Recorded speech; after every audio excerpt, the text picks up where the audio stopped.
Livro Emoções que Curam, Médium Vanderlei Oliveira, Espírito Hermãs Dufour. Capítulo 3. Transforme sua raiva em soluções. Orgulho vos induz a julgar-vos mais do que sois, a não suportardes uma comparação que vos possa rebaixar, a vos considerardes, ao contrário, tão acima dos vossos irmãos, quer em espírito, quer em posição social, quer mesmo em vantagens pessoais, que o menor paralelo vos irrita e aborrece. Que sucede então? Entregai-vos à cólera. Um espírito protetor. Bordeaux, 1863. O Evangelho segundo o Espiritismo, capítulo 9, item 9. O sentimento ou emoção de raiva é um indício emocional de autoconhecimento muito valoroso. Assim como as demais emoções primárias ou básicas, tais como medo, tristeza, amor e alegria, ela nos conduz a algum tipo de ajuste à vida real. Na história evolutiva, o sentimento de raiva é uma das mais antigas conquistas no patrimônio da alma, cuja finalidade é proteção pessoal. Diante de alguma agressão ou perigo, essa emoção visa a adaptação com intuito defensivo. A raiva faz parte do grupo das chamadas emoções mobilizadoras, ou seja, aquelas que servem para acionar nosso instinto de conservação perante um perigo real ou que esteja prestes a acontecer. Sua função terapêutica na ecologia da vida emocional é exercitar em nós a criatividade para escolher e adotar atitudes que nos adaptem de forma justa e saudável diante das agressões, desafios ou riscos. Sua energia, portanto, é uma fonte de criação para ser usada no desenvolvimento de soluções. Entretanto, fazer contato com essa energia e usá-la para seu fim nobre na criação de alternativas inteligentes exige educação e treino.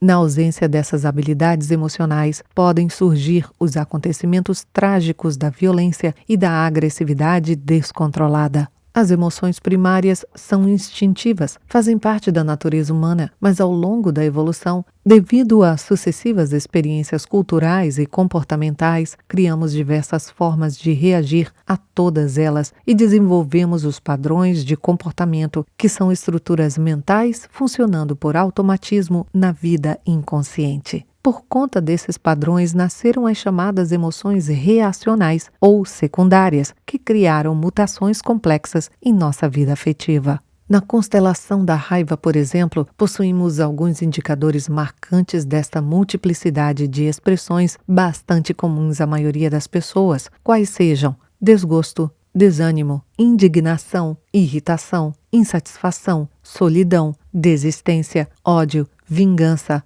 amargura, aversão, antipatia, decepção, desapontamento, desconfiança, hostilidade, ira, mau humor, rancor, rejeição, ressentimento, sufoco, tédio, medo, tristeza, vergonha, depressão, impotência, entre outras. Essas são variações de um mesmo sentimento que adota a natureza própria com a constituição vibratória peculiar a cada mutação e com influências variadas nos corpos espiritual e físico.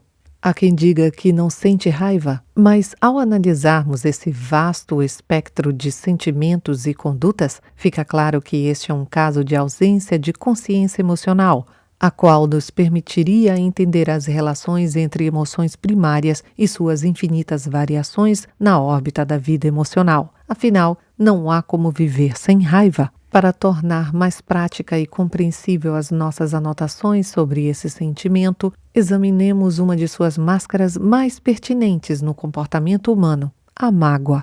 A raiva é uma emoção, e a mágoa, por sua vez, brota de uma forma inadequada de lidar com aquele acontecimento ofensivo e recebe a qualificação de estado, porque perdura no tempo. Aliás, esta talvez seja uma das variações emocionais com maior capacidade de persistir no tempo. Este estado de mágoa passa a gerenciar vários padrões de pensamento e comportamento que nos sufocam a níveis emocionais tão severos que podem se transformar em ódio, vingança e tragédia. Quem se faz de vítima diante da mágoa usa sua raiva contra o outro, tentando ignorar sua parcela de responsabilidade para que o fato lesivo ocorresse. Mágoa, todavia, é um contrato bilateral das relações humanas, ou seja, ela não existe sem que haja um ofensor e um ofendido, sem alguém que faça algo para que o outro se sinta lesado, mesmo que não tenha havido essa intenção. No entanto, lesar ou ser lesado depende muito mais das formas de construir a relação e do entendimento de cada qual nesse processo. Não importa em que situação estejamos, se houve mágoa, nos encontramos diante de um alerta da vida emocional dizendo: sua autenticidade está sendo ameaçada, sua vida está precisando de proteção. Você está esperando da vida ou das pessoas o que elas não podem ou querem dar a você. É o alerta da raiva propondo proteção. Cientes de que a mágoa pertence à órbita da raiva, cuja função é acionar soluções para nos proteger, as perguntas seriam: o que a mágoa sufoca em mim? Que lesão essa mágoa causou em mim para que eu me sinta ofendido? Até onde fui responsável pela existência desse sentimento? Que alternativas na conduta posso adotar para evitar a natureza das lesões que me magoaram? Com as respostas a essas perguntas, podemos encontrar caminhos criativos de saída para a raiva, porque ela será direcionada para desenvolver um processo interior de criatividade a respeito do acontecido e formular ações eficientes e protetivas. Por outro lado, ao nos abstrairmos desse uso terapêutico e libertador, nos encarceramos no calabouço da ofensa e sofremos a tortura da dor, do ressentimento. Para que perguntas dessa natureza funcionem, basta pensar em algum episódio do relacionamento recente, em como ele aconteceu e em como nos sentimos feridos, e iniciar essa investigação corajosa focada em nós e não no ofensor. Formulando as perguntas anteriormente indicadas e outras que possam nos ajudar a decifrar a finalidade defensiva daquela dor. Uma das razões mais presentes para camuflarmos a raiva em nossa conduta é a necessidade de passarmos aos outros uma imagem de que estamos no controle, de que somos fortes o suficiente para suportar aquela ferida e de que nada nos atinge. É assim que, além da dor interior, ainda nos impomos uma força que não possuímos para sustentar uma imagem falsa de nós mesmos. Isso aumenta ainda mais o ciclo de raiva e sofrimento, porque o ressentimento não é outra coisa senão a lesão que nós imputamos a nós mesmos por não sabermos lidar bem com a lesão que o outro deixou em nós. Podemos concluir, depois desse exame singelo sobre a mágoa, que a raiva mal orientada, por certo, é um dos sentimentos que mais nos afasta de nós mesmos, de nossa autenticidade, de nossa real condição interior, e nos fragiliza e agride em contextos que não estamos nos dispondo a avaliar.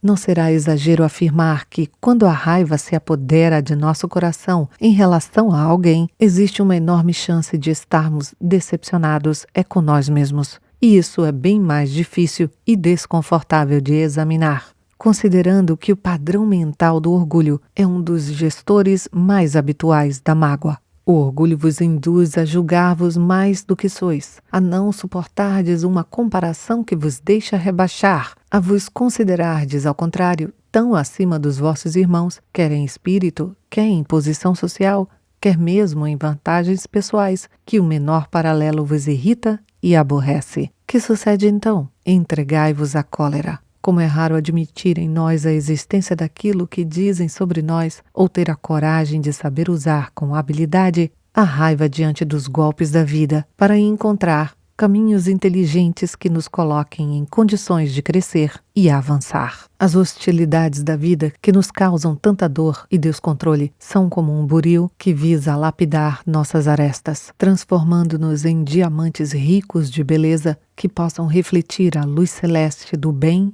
e do amor. Tudo depende de como nos comportamos diante das lapidações que a vida nos apresenta.